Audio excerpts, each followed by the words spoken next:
تیسرے یہ کہ تخت طرفت العین میں لایا گیا، کیا سلیمان کے پاس واقعی جن اور بھوتوں کی قسم کے لوگ تھے؟ حضرت سلیمان کے پاس کوئی جن ایسے نہیں تھے جن کو عرف عام میں جن کہا جاتا ہے.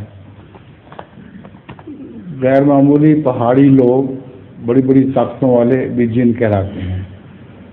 اور حضرت سلیمان کے جنوں کے متعلق تو آتا ہے کہ وہ سمندر میں غوطہ بھی مارا کرتے تھے. تو جن 108 سے بنا ہوا ہوتا ہے، تو سمندر میں غوطہ مار کے تو غرق ہو جاتا.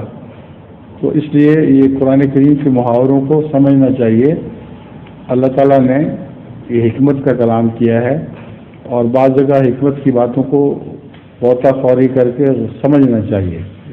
تو حضرت سلیمان علیہ السلام نے جو جن قابو کیے ہوئے تھے وہ پہاڑی قومیں تھیں، بہت طاقتور پہاڑی قومیں تھیں، اور ان کے ذریعے سخت کام لیے جاتے تھے.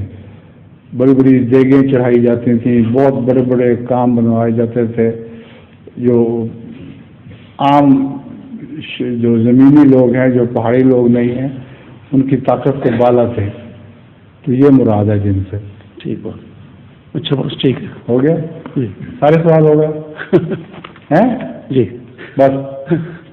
تو جرمنی والے نے آپ کو کیوں بھیجے ہیں سوال؟ تو اور نہیں ملا اس کو؟ ابھی چودھری شہید کی باری ہے. نہیں سوالات آپ کو کیوں بھیجے ہیں جرمنی والے نے؟ ابھی آپ کی شہرت ہو گئی ہے بہت. ایک سوال آتا ہے.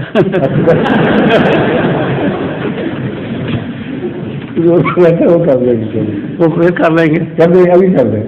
ابھی وقت بہت پڑا ہوا ہے. اچھا ہاں.